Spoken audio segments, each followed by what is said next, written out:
করবেন যাতে এক টুকরা মাংস ছোট বড় না হয়। তুই হাত বাড়াইস না, আবার তোর হাতে লাগ। না লাগবো না। হ্যাঁ, কেউ যেন মাংস খাইতে কষ্ট না পায়, কারণ এগুলো সব গরিব দিলাম, বুঝছেন? ভাই ঠিক এটা ধরেন।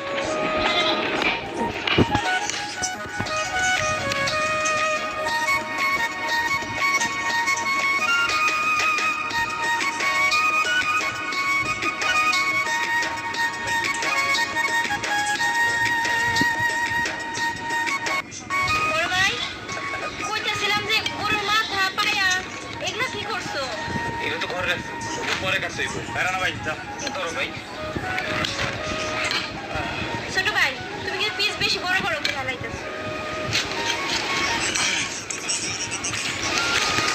কষাই ভাই, এই মাংসগুলো কাটা শেষ হতে কতক্ষণ লাগবে? এই তো আর 10-15 মিনিট। ভাই, এটা অনেক গরিব মানুষ যারা আছে তো, সবাইকে পাশে ঢোকান লাগবে তো। আচ্ছা ঠিক আছে, হাত চালায় কাজ করতে। আচ্ছা, তাদের করুন।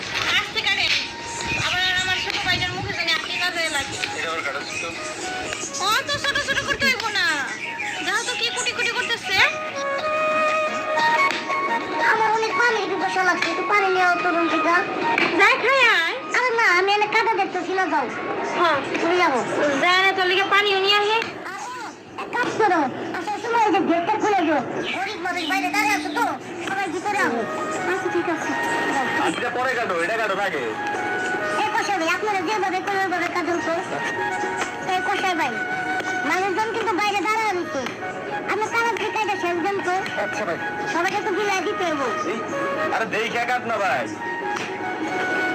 কাটবো নাকি ভাই? একটু নয় কাটতে ভাই।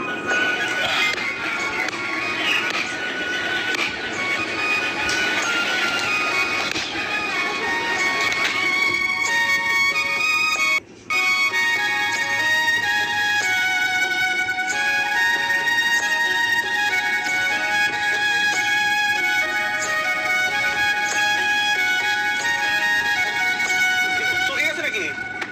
না ভাই, বুঝছে। দেখি দেখি। দেখে যা। দীপু তুই একটু সইরা বল, তোর চোখে গেলাম সমস্যা। আরে কাজে পড়ে গেল না। আর মাংসগুলো খাইতে সাইজ করলে তো। আরে এটা কাজ মাছ সবগুলো মিশিয়ে ফেলো তো, যেহেতু লোকজন এসে বলবো দিতে হবো তো, তেল টেল যা আছে সব একসাথে মিশিয়ে ফেলো। ঠিক আছে ভাই, মিশিয়ে দিচ্ছি।